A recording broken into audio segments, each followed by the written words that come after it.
Dengan nama Allah yang Maha Pengasih, Maha Penyayang. Allah yang Maha Pengasih, yang telah mengajarkan Al-Quran. Ia menciptakan manusia, mengajarnya pandai berbicara. Okey, cukup. Bismillahirrahmanirrahim. Umi yang dikasihi anak-anak, apa khabar, sihat? Jangan ngantuk tau. Sebab dia rakam nanti masuk YouTube. Nanti boleh tengok. Bila-bila tak ada nanti pun boleh tengok lagi. Kan? Habis dah mati pun boleh tengok lagi kat YouTube. InsyaAllah kalau YouTube tak matilah. Kalau YouTube mati tak adalah. Ataupun sebelum berlaku kiamat. Okey. Jadi Ar-Rahman ni salah satu daripada apa? Sifat bagi Allah. Kita baca Bismillahirrahmanirrahim. Itu sifat Rahman. Okey. Ar-Rahman ni artinya Maha Pengasih. Okey, Maha Pengasih. Jadi Allah Taala ni sifat dia Maha Pengasih. Okey. Maha Pengasih ni maksud apa dia? Allah Taala mengasihi semua makhluk-makhluk yang dicipta olehnya. Maksudnya apa dia? Maksudnya bukan hanya bila sebut Ar-Rahman ni, sifat pengasih Allah Taala meliputi segala makhluk di atas muka bumi ini. Walaupun contohnya manusia tak beriman pun ada lagi sifat Ar-Rahman ini pada Allah. Allah masih lagi sayang. Masih lagi kasih pada manusia walaupun dia ingkar pada perintah Allah. Contohnya apa dia? Contohnya Allah Ta'ala sayang pada hamba dia walaupun tak Islam, Allah Ta'ala bagi peluang. Allah bagi peluang dia hidup. Tengok ini orang jahat, orang kafir, orang tak beriman. Kan? Dia sembah berhala, dia bunuh orang, dia rasuah. Dia macam-macam, menipu, merogol, macam-macam. Tapi Allah bagi peluang hidup. Macam kita cerita sebelum ni, kalau zaman dulu, kalau orang yang buat maksiat, buat dosa, terus Allah Ta'ala turunkan bala bencana. Terus hancur, terus mati, terus dibalikkan bumi. Terus mati. Kan tak ada peluang lah nak bertaubat. Tapi hari ini, buat macam mana pun, panjang lagi umur. Bunuh orang pun, hidup okey je, biasa je. Kan, rasuah, sama je hidup. Bahagia, happy je. Kaya raya, orang menipu, orang merompak, kaya raya. Kan, cuma yang tak bahagia mungkin jiwa dia lah. Jiwa orang yang buat maksiat ni dia tidak akan apa Hafiz ni? Orang selalu buat maksiat ni jiwa dia macam mana? Happy ke sebenarnya? Orang buat dosa ni happy agak-agak? Dia ni. Macam awak buat salah. Awak buat salah. Kalau Abi tak tanya mungkin tak rasa apa-apa kan? Bila Abi mula tanya, siapa tak ikut perintah Abi, tak ikut perintah Umi, awak dah mula rasa, alamak. Kan ada rasa tak macam tu? Ada kan? Sudah, apa ni? Lepas ni apa ni nak kena, nak mula apa ni? Nak kena rotan ke nak apa ni? Ada rasa kan? Sebab apa? Sebab kita buat salah. Jadi jiwa orang buat salah ni, dia tidak akan tenang. Buat dosa ni, sehinggalah dia bertaubat dan Allah Ta'ala hapuskan dosa dia, tu barulah dia rasa tenang balik. Tapi selagi mana dia bersalah, dia buat salah, dia tipu, dia bohong pun, dia akan rasa tidak tenang. Apatah lagi kalau kita orang Islam ni ada iman, kita rasa dosa kita itu akan menyebabkan kita dicampak oleh Allah Ta'ala dalam neraka. Selagi itulah kita rasa risau, rasa bising. Walaupun mungkin kadang-kadang ramai orang yang banyak harta, kita nampak dia happy, tapi sebenarnya dia tak happy. Lepas tu tengok ramai orang yang kaya pun, yang famous pun bunuh diri. Sebab apa tu? Jiwa tak tenang lah. Kan? Jiwa dia tak tenang. Dia serabut. Dia duit banyak. Dia famous. Orang puja-puja dia. Tapi dia tak happy sebab jiwanya tak tenang. Sebab dia banyak dosa. Minum araknya, berzinanya, macam-macam. Jiwa tak tenang sebab dalamnya tidak ada iman. Kelebihan kita orang beriman ni, dia tenang jiwa dia. Contoh tenang dia macam mana? Bila ceramah macam ni, dia tidur. Tahu? Dia tidur. Kan? Itu tanda ketenangan. Oh itu. Akak tak boleh tidur tu masalah akak, masalah banyak maksiat kot. Mana tu? Biasanya orang yang buat tidur maksiat waktu ni kerja dia dia payah nak tidur, dia fikiran dia serabut. Tapi Kak taklah, insya-Allah kan.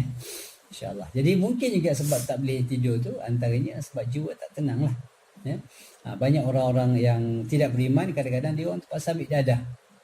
Nak tidur, makan ubat tidur. Setiap kali nak tidur, makan ubat tidur. Kan ada orang macam tu, tak boleh tidur. Jadi kalau kita ni diberikan nikmat tidur, syukurlah Allah kepada Allah Ta'ala. Kak, terima kasih banyak-banyak dengan Allah. Ya Allah, kau bagi aku nikmat tidur. Bagi orang yang dapat tidur mudah. Bini, letak je sekejap, terus tidur. Oh. Kan? Nikmat tu. Sama lah, Abi pun sama juga. Ada Abi pun dapat kadang-kadang nikmat. macam tu, kadang-kadang tak. Hari tu ya. Jadi kadang-kadang macam tu kan. Jadi Buat kerja banyak sikit. dia buat kerja bagi penat sikit. Lepas tu Abi yang Abi tahu tu, siang jangan tidur kalau boleh. Waktu tu saya Jangan tidur. Dan awak kadang-kadang tidur terlalu banyak. Itu pasal bila tidur banyak malam dia payah nak tidur. Jadi siang jangan tidur. Kerja kuat-kuat siang tu. Tolong Umi kat dapur tu. Cari tengok yang kotor terus angkut bersihkan. Dapur-dapur tu bersihkan biar berkilat. Semua sekali macam tu. Okey? Jadi balik kepada sifat Allah Ta'ala. Allah Ta'ala sifat Rahman dia itu dia bagi ke dunia. Sifat Rahman Allah Ta'ala ni dia cuma bagi kepada manusia di dunia. Maknanya walaupun manusia tu buat maksiat, dia bagi juga. Kan? Allah tak ikut poin tadi, dia bagi juga. Dia bagi peluang hidup, dia bagi kesihatan, dia bagi kekayaan, dia bagi pangkat, darjat. Tapi janganlah pula fikir orang yang buat maksiat dia rasa hebat, dia rasa kaya raya, dia rasa itu nikmat. Tak, sebenarnya bukan nikmat. Nikmat yang sebenar adalah nikmat iman. Nikmat dunia ni nikmat yang sementara. Nikmat sebenarnya bukan nikmat. Apatah lagi kalau lagi kaya, lagi dia jauh pada Allah, bukan nikmat, tu bala. Kan? Biarlah kita hidup sederhana, cukup makan, kan? Ada tempat tinggal. Alhamdulillah kita boleh duduk sama-sama macam ni. Kita seronok, kita bahagia walaupun tak kaya tak apa. Alhamdulillah sebab kita berada dalam beriman pada Allah. Bayangkan kalau kita kaya, agak-agak duduk macam ni ke? InsyaAllah. InsyaAllah lah. InsyaAllah mudah-mudahan. Tapi kebanyakan orang kaya dia tak duduk macam ni. Betul. Dia tak duduk macam ni. Dia tak suka dah duduk macam ni. Alamak panas lah. Dia tak ni lah. Dia tak selesa lah. Apalah. Buang masa lah duduk macam ni. Ada orang macam tu. Walaupun di Islam. Dia tak nak. Alah baca-baca Quran. Apalah boring lah baca Quran. Baik berjoget. Baik apa nama ni. Berhibur dan sebagainya. Tidur dah. Hati sedang tenang.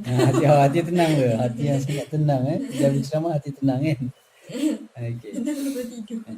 Jadi rahmat itu rahmat Allah, sifat Allah Rahman. Sebab tu dalam Rahman sama juga dengan rahmat lah. Rahmat Allah, rahmat Allah dia bagi kepada manusia cuma satu di dunia. Walaupun kita nampak ramai orang kaya, ramai orang yang hebat-hebat kan. Macam-macam ada. Kan, tapi itu satu saja di dunia. Ya Allah simpan rahmat dia yang sebenar adalah di akhirat. Itu Nabi sebut Allah Ta'ala ada 100 rahmat. 100 rahmat. Satu saja Allah Ta'ala bagi kepada manusia di dunia. Itu pun dah cukup. Kan? Satu dunia tu menyebabkan apa dia? Manusia boleh duduk walaupun kadang-kadang dia ada berkelahi, dia berbalas, tapi dalam masa yang kebanyakan masa dia boleh duduk sama-sama, dia boleh berbaik-baik. Itu rahmat Allah Ta'ala tu. Kalau ikutkan manusia ni, dia kerja dia nak berkelahi je. Nak balas saja. Macam awak lah. Kan? Nak berkelahi, sikit-sikit berkelahi, sikit-sikit menang, sikit-sikit berteriak, bertempik kan. Betul? Betul ke ya? Itu sifat manusia. Dan begitu jugalah macam mana Allah SWT bagi rahmah tu, rasa ke-19 itu kepada binatang-binatang. Itu Nabi sebut mana satu rahmat Allah mencukupi untuk bagi kepada binatang-binatang buas itu sehingga dia tak menyerang suku-suku hati. Kalau ikutkan singa, rimau ni garang dan dia memang nak terkam binatang lain ataupun manusia pun. Tapi Allah Ta'ala walaupun dia garang, tapi Allah Ta'ala bagi garang dia terhad. Dia taklah garang sampai dia boleh keluar daripada hutan pergi serang manusia, bunuh manusia, tak. Sebab apa tu? Allah memberi kasih sayang, Rahmat Allah Ta'ala bagi kepada binatang supaya sehingga kan dia rasa walaupun dia garang, walaupun dia hebat, dia kuat, dia tak keluar. Sebab tu binatang-binatang ni kalau kita jumpa dekat hutan biasa dia lari. Padahal dia garang tu, dia tak takut manusia tu. Tapi Allah Ta'ala bagi rahmah. Dia rasa kenapa pula? Dia baca saat dalam macam Allah bagi dia berfikir, ni bukan tak patut ni. Tak apa serang manusia ni. Manusia ni bukan musuh kamu. Contoh macam tu. Mana walaupun singa tu kerja dia maknanya dia garang, tapi dia tak seram, menyerah setiap masa. Dia seram masa bila? Masa dia nak makan. Lepas dia makan dia kenyang tak adalah. Kalau tidak, singa ni garang kan, dia boleh bunuh. Dia sekejap dia kejar sana kejar. Jadi samseng lah, macam samseng tu. Tapi Allah Ta'ala tak buat singa-singa samseng. Manusia samseng. Manusia lagi kadang lebih samseng daripada singa, harimau. Kan? Dia takut apa singa pun, dia kuat. Kan? Dia cakar sekali pun. Kan? Kalau binatang kalau dia kerja dia, sebab garang dia tu, Allah Ta'ala tak bagi rahmah kepada singa, binatang-binatang buas ni, habis binatang dia makannya. Bukan makan, dia kacau, dia bunuh. Habis. Tapi kerana ada rahmah Allah kepada binatang itu menyebabkan dia tak buat. Singa duduk sama dia, bila lapar dia kejar. Bila kejar dia tak ada. Dia cara dia je, dia nampak rusa kat jauh-jauh pun dia dah kenyang, dia tak kacau dah. Tak? Itu apa dia? Itu rahmah Allah. Itu rahmah Allah kepada binatang pun. Dan rahmah Allah Ta'ala juga bagi orang kafir. Kenapa Allah Ta'ala bagi peluang dia bertaubat? Ramai orang kafir, orang yang bukan Islam, masa dia hidup sepanjang hidup dia, daripada muda sampai tua dia buat maksiat. Orang kafir dia dah sembah berhala. Dan sembah berhala ni adalah dosa paling besar. Dosa syirik itu adalah dosa yang paling besar. Kenapa dosa paling besar? Sebab menduakan Allah, menyekutukan Allah ni, Allah Ta'ala sangat-sangat marah, sangat-sangat murka. Dosa lain Allah Ta'ala marah juga, tapi Allah Ta'ala boleh maaf. Contoh macam ni, ada orang dia bunuh orang, dia mati. Dosa besar tu. Tapi ada lagi peluang Allah Ta'ala ampunkan dia. Walaupun dia tak bertaubat, tapi Allah Ta'ala boleh ampunkan dia. Allah Ta'ala boleh lagi. Allah Ta'ala akan ampun kalau mungkin dia ada amalan-amalan baik sebelum ni ke sebagainya. Maka Allah Ta'ala tengok-tengok. Tak apalah, seboleh kerana dia banyak buat amalan baik, tapi hari itu dia bunuh orang. Contohnya. Mungkin kerana marah, tak tahan marah, dia bunuh. Maka Allah Ta'ala boleh. Walaupun dia tak bertaubat. Boleh. Tapi dalam keadaan biasa, memang Allah Ta'ala tak akan ampun lah. Dalam keadaan biasa. Tapi Allah Ta'ala hak dia. Orang buat salah macam mana pun Allah Ta'ala boleh ampun. Sebab itu hak Allah. Contoh kakak buat salah dengan Abi, buat salah dengan Umi, faham? Buat sakit hati Abi, buat Umi menangis. Umi selalu menangis Umi kan? Sedih tengok anak-anak. Buat dosa tu, dosa besar tu, boleh masuk neraka tu. Kalau Umi tak maafkan awak, masuk neraka awak. Ingat tu. Tapi hak Umi boleh maaf, Umi tak boleh maaf. Itu hak Umi. Kalau Umi maaf, insya-Allah selamat. Sebab tu Abi suruh setiap kali salam minta maaf dengan Umi. Tapi jangan jadi alat pula. Tak apalah, buat salah lah, tak apalah. Lepas tu nanti minta maaf lah dengan Umi. Lepas tu esok buat lagi. Itu bukan cara dia. Orang buat salah ni ialah cara dia untuk diampunkan dosa dia kalau dengan Allah, ialah taubatan nasuha. Apa taubatan nasuha kak? taubat nasuha. Iyalah, tahulah tu taubatan nasuha. Apa maksud dia taubatan nasuha? Umi? Taubat yang sebenar-benar taubat yang sebenar-benar taubat. Itu barulah orang minta maaf yang sebenar. Awak minta maaf sekejap, lepas tu besok buat lagi. Itu bukan taubat nasuha tu. Orang yang macam tu dia tak, Umi macam mana nak maafkan? Datang semalam buat salah, dah tegur, dah marah. Pergi minta maaf malam tu, lepas tu besok buat lagi. Taubat benda macam tu. Bila kita minta maaf ni, artinya kita bertaubat. Faham tak? Sama istilahnya kita dengan Umi, anak-anak pergi dengan Umi minta maaf, itu tanda taubat lah tu. Tanda insaf. Tapi kalau niat taubat tu, niat minta maaf esok kan dia nak buat lagi, itu bukan taubat nama dia. Itu bukan taubat. Taubat ialah kita insaf. Kita rasa salah. Kita rasa berdosa. Kita rasa menyesal. Itu di antara ciri-ciri taubat. Macam saya tak nak buat. Oh misalnya Allah Umi nak marah, ni dosa besar ya Allah. Tak naklah buat lagi, pergi minta maaf Umi, insyaAllah. Sebab tu kita kata bila minta maaf Umi, minta maaf. InsyaAllah akak janji, Afini janji, adik Uni janji, Qayyim janji tak nak buat lagi. Itu taubat lah. Taubat sesama manusia lah maksudnya. Taubat tu artinya kembali kepada asal dia. Asal ni baik. Faham? Asal manusia ni baik. Asal manusia ni dia baik. Allah Ta'ala jadikan manusia ni semua baik. Allah Ta'ala jadikan manusia lahir dia di dunia ni, Islam tak Islam semua baik. Sebab tu dalam hadis Nabi SAW menyebut kullu mauludin, sambung, kullu mauludin, ikut Abi, kullu mauludin yuladu alal fitrah, kullu mauludin yuladu alal fitrah. Cepat tu masuk TV tu. Kullu mauludin yuladu alal fitrah. Allah muka bodohnya macam mana nak masuk YouTube mukanya tu? Dah jangan kacau. Kullu mauludin, senyumlah sikit. Kullu mauludin Ada misalnya sampai dapat yuladu girong alal fitrah. Semula. Kullu mauludin yuladu alal fitrah. Okey. Fa abawahu. Panjang lagi ni. Yuhawidanihi au yumajjisanihi. Yumajjisanihi. Majusi. Au yunassiranihi. Kullu mauludin yuladu alal fitrah. Fa abawahu yuhawidanihi au yunassiranihi au yumajjisanihi, atau kama qala sallallahu alaihi wasallam, yang bermaksud setiap anak yang lahir itu ke dunia ini sifatnya adalah fitrah. Fitrah ni artinya bersih, suci daripada segala dosa. Islam. Maksudnya apa dia?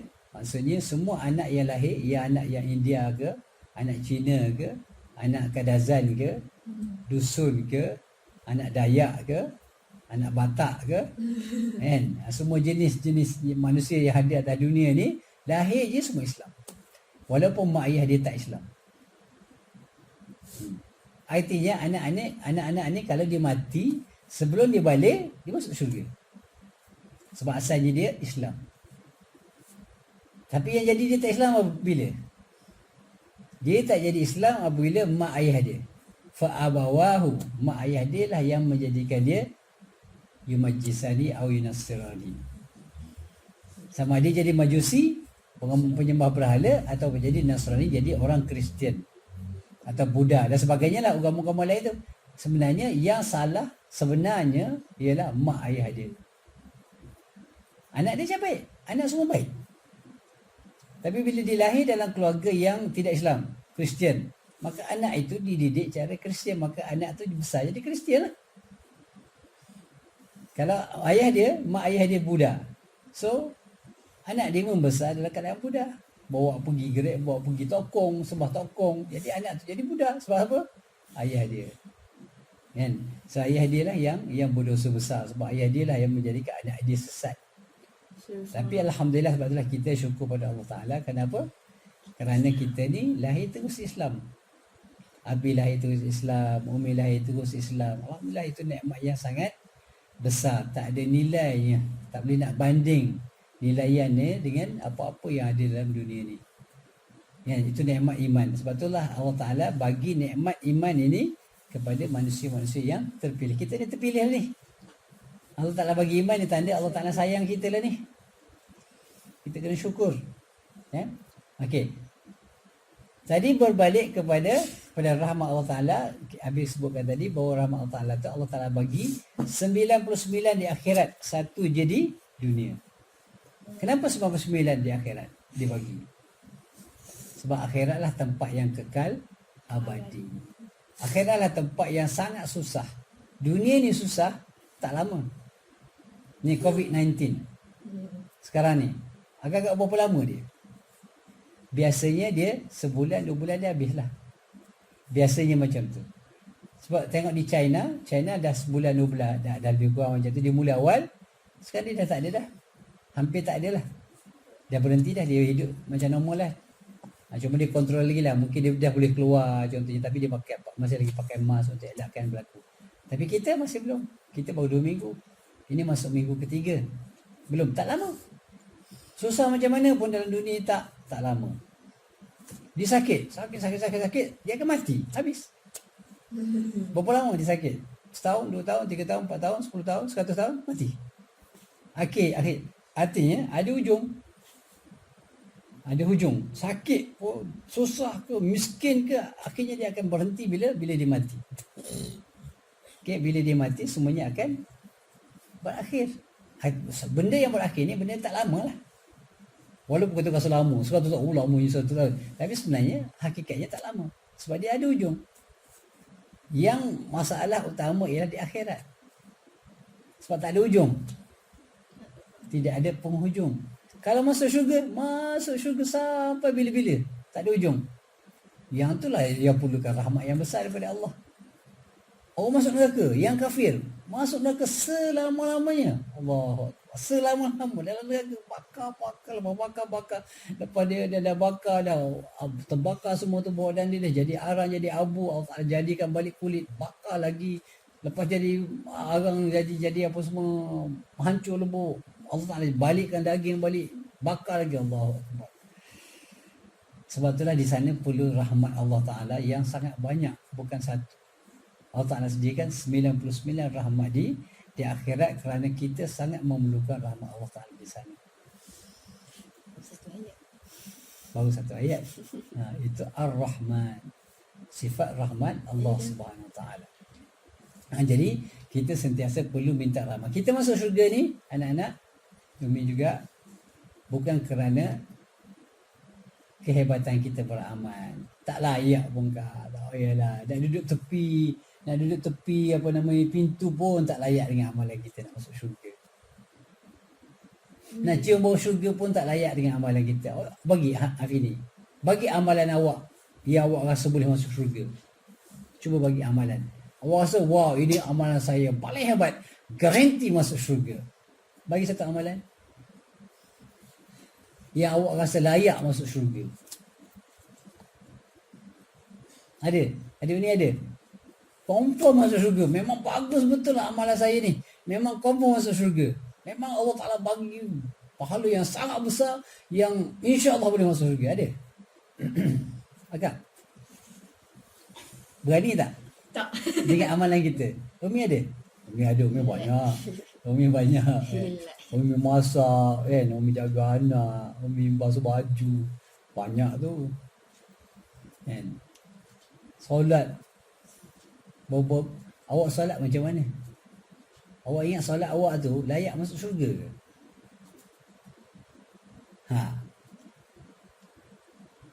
Layak tak masuk syurga? Tak layak. Syurga ni sangat mahal. Ibaratnya macam ni lah. Ibaratnya kita nak beli satu istana besar. Macam istananya macam Sultan Brunei. Sultan Brunei ada istana besar, ada 1000 bilik. Dalam bilik tu lengkap segala-galanya. Ada swimming pool, ada tempat main bowling dalam bilik. Ibaratnya begitulah. Berapa duit ada? Berapa banyak duit ada nak beli istana macam tu? RM1. Sampai mati pun. Mati hidup balik pun tak mampu nak beli. Contoh. Sama lah ibaratnya kita ni sekarang ni, lebih kurang macam tu lah. Tapi akhirat lagi tu, lagi dahsyat. Ada 1000 bilik apa je. Kan? Orang yang paling kurang pun satu syurga tu dah langit bumi luas dia. Itu paling kurang. Kan? Ada lebih? Lebih lagi banyak lah. Kan? Jadi amalan kita ni macam ibarat tu lah. Kalau amalan kita sekarang ni, kita buat duit kita yang ada sekarang ni nak beli istana Sultan Brunei contohnya. Mampu? Tak mampu. Tapi macam mana kita boleh beli? Sultan Brunei cakap macam ni. Okey. Contoh. Kalau Sultan Brunei cakap, okey, dia suka Contoh kita banyak. Contoh semacam Abi lah. Abi dah kerja lama kat Brunei. Contoh dulu kan. Jadi Ustaz kata tak apalah, ambil lah istana ni. Bukan sebab Abi ada duit, tapi sebab Sultan bagi. Samalah juga kaedahnya dengan syurga Allah. Nak beli tak layak. Dengan amalan kita tak layak. Kan? Tak macam sahabat dulu. Sahabat-sahabat dulu mati berperang kerana Allah. Layaklah. Mati. Layaklah masuk syurga. Itu pun dengan rahmat Allah Ta'ala. Allah kasih sayang Allah Ta'ala itu yang menyebabkan kita masuk syurga. Bukan kerana amalan kita. Amalan kita tak layak. Awak kira solat berapa minit satu hari? Tahu? Awak tak solat? Solat. Kalau.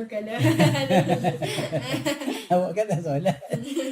Dah kurang lagi. Kalau orang perempuan ada cuti lagi. Macam mana masuk syurga macam tu? Solat sunat banyak-banyak. Boleh solat. Khusyuk ke solat? Tak tahu. Solat Allahu Akbar tak mana-mana pergi. Allahu Akbar catuk macam ayam. Layak ke masuk syurga? Nak ni. Awak jangan main. Syurga ni sangat mahal. Bukan semua orang layak. Layak kita kerana rahmat Allah Ta'ala. Itu yang kita nak, rahmat Allah Ta'ala. Sebab tu Allah Ta'ala sediakan rahmat yang sangat banyak di akhirat. Okay? Kita minta Allah Ta'ala, ya Allah, berilah kami syurga, ya Allah. Kami tak layak, ya Allah, syurga. Tapi kami tak larat untuk, tak mampu untuk menahan azab syurga, azab neraka-Mu. Kita biasa baca ilahi las tulil firdausi ahla wala aqwa ala naril jahim. Aku tak layak, ya Allah, untuk masuk syurga-Mu. Kan?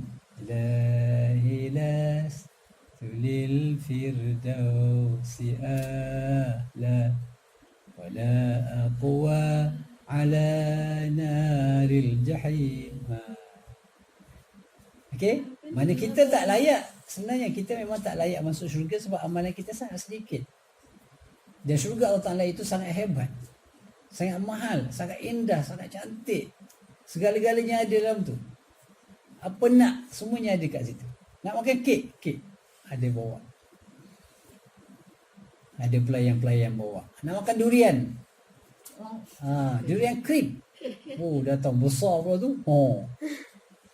Makan lagi, makin sedap, tak gemuk. Yang sekarang makan banyak gemuk. Di akhirat tak gemuk. Umi risau gemuk kan. Exercise. Di akhirat tak perlu exercise dah. Tak perlu beratur bilik air lama kan. Mendengar termenung kat bilik air nak pegang tak keluar semenit kan. Tak ada dah. Akhirat semuanya senang, semuanya happy. Tak ada dah kelai-kelai, gocok-gocok, berebut-berebut mainan koyim, tak ada dah. Mainan semua ada, orang punya semua. Nak ambil lah banyak-banyak mainan pun. Akhirat, Masya Allah. Awak nak makan apa? Fikir je, terlintas je Allah Ta'ala bawa bagi makanan. Dengan pelayan-pelayan yang cantik. Tengok pelayan pun, Masya Allah cantik. Lawannya, handsome-nya.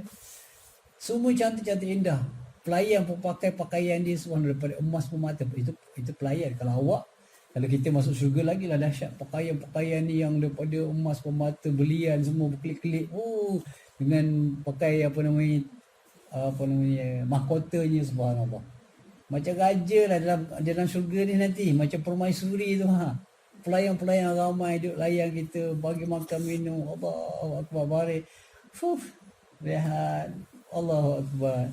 Tak ada dah cuci pinggan ni kak. Tak ada dah. Tak payah risau dah. Cuci pinggan ni, cuci rumah ni, tak ada dah. Kan? Itu masa untuk menerima nikmat Allah. Tak ada dah kerja-kerja susah. Semayang dah tak ada, ibadat dah tak ada apa benda dah. Semuanya nikmat. Makan, minum, kahwin. Makan, minum, kahwin. Makan, minum, kahwin. Selama-lamanya. Subhanallah. Awak kena fikir akhirat. Kan? Bila kita fikir akhirat, maka kita akan banyak berfikir bila kita nak buat satu-satu perbuatan. Kerana apa? Kerana kita takut nanti bila kita buat salah, bila kita buat dosa dengan Allah, dosa pada Nabi, dosa pada Abi, dosa pada Umi, maka awak tak layak masuk syurga. Maka itu sepatutnya menjadi peringatan. Ingat semua. Kan? Ingat setiap masa. Kan, nak buat benda yang salah je, nanti dosa, nanti tak boleh masuk syurga, nanti masuk neraka. Korek hidung pula awak. Orang ceramah dia korek hidung. Okey. So mengingati akhirat sebenarnya memberi peringatan pada kita. Supaya apa? Supaya kita beringat-ingat. Nak buat apa-apa kita beringat. Kita bimbang, ya Allah, layak ke aku ni? Kalau buat kerja macam ni, layak ke aku masuk syurga ni, ya Allah? Yang kita sentiasa bertanya dengan diri kita. Sebab tu kita selalu kena baca-baca cerita pasal akhirat ni. Sebab dengan baca akhirat, benda-benda yang berkaitan akhirat, insya-Allah kita akan sentiasa beringat dalam kehidupan kita. Tapi kalau kita tak fikir main je, fikir tengok TV je, fikir tengok movie je, fikir main game je, fikir galak-galak je, maka kita kacak, kita tak hirau lah. Yang tak kisahlah halal haram ke dosa pun kita tak kisah. Mumi marah kau tak peduli sebab awak fikir dunia je. Awak fikir nak main, nak seronok je. Orang fikir akhirat, dia sentiasa berhati-hati dalam setiap amalan dia. Nak bercakap dia fikir. Orang yang fikir akhirat, aku cakap nanti berdosa. Dia pun tak cakap benda yang buruk. Okay. Dia nak, tangan dia nak buat apa, dia fikir, rasa nak cubit lah, rasa nak cubit lah, tak boleh. Ini kan dosa ni kan. Nak cubit koyum, atau koyum cubit mobile. Dia tak fikir tu masa tu dosa besar tu. Jadi setiap apa dia nak fikir, dia nak buat, dia akan fikir kenapa dia takut perbuatan dia tu menyebabkan dia masuk neraka Allah. Okey, jadi sebab tu anak-anak yang dikasihi sekalian, beringat-ingatlah setiap masa dalam setiap apa yang kita buat. Dan ingat sekali lagi, kita masuk syurga bukan kerana amal kita, bukan kerana semayang kita yang berapa minit itu satu hari, bukan kerana zikir kita entah berapa kali berzikir, bukan hanya baca Quran kita yang Ar-Rahman tengah pagi, kemudian baca lagi Al-Quran, lepas Zuhur baca Quran, lepas Asar baca Quran, tak, lepas Maghrib baca Quran, baca Quran. Alhamdulillah, agak-agak layak ke masuk syurga dengan baca Quran yang sebanyak tu? Tak layak kan? Cubalah fikir, cubalah hitung-hitung, cubalah kira-kira, cubalah duduk sekejap fikir lepas-lepas solat, sebelum tidur, ya Allah, amalan aku ni cukup ke, ya Allah, nak masuk syurga? Ya Allah, tak cukup, ya Allah, ya Allah, tolonglah bagi kesembelah pada kami, ya Allah, pada aku, ya Allah, pada Abi Umi, ya Allah, pada adik-beradik aku, ya Allah, kami semua tak layak masuk syurga, ya Allah, tapi kami masuk syurga kerana kasihan belas kamu, ya Allah. Kita sentiasa berharap pada rahmah daripada Allah SWT setiap masa. Kita jadi baik ni, kita masuk Islam pun rahmat Allah. Allah Ta'ala bagi rahmat ni. Bukan kerana kita hebat pun. Ni, Abi duduk bercakap dengan anak-anak, bukan kerana Abi hebat, bukan kerana kita semua hebat, tak. Allah Ta'ala sayang kat kita. Yang Allah Ta'ala bagi mudah bangun. Orang lain ramai lagi yang tengah tidur, tak solat subuh pun. Sebab apa? Sebab kita Allah Ta'ala sayang. Alhamdulillah, syukur. Ini hadiah ni. Hadiah yang sangat istimewa daripada Allah SWT, yang kita patut bersyukur, insya-Allah. Okey anak-anak, itu baru satu ayat, baru satu perkataan Ar-Rahman. Panjang juga cerita kita, campur Quran tadi lebih kurang 44 minit. Okey, aku rasa cukuplah. Cukuplah yang rasminya. Tazkirah ringkas kita, alhamdulillah, dengan sebab PKP ni, larangan pergerakan, kita ada sedikit ruang dan masa untuk bersama-sama. Kalau tak, masa ni buat dah dekat office dah. Hantar awak sekolah dan sebagainya. Jadi adalah hikmah dia, ada kebaikan di sebalik perintah berkurung ini. Berkurung dalam rumah. Okey anak, itu saja. Kalau ada soalan, boleh buka soalan kalau ada. Tak ada? Soalan. Ada soalan? Soalan Ar-Rahman. Tak ada soalan?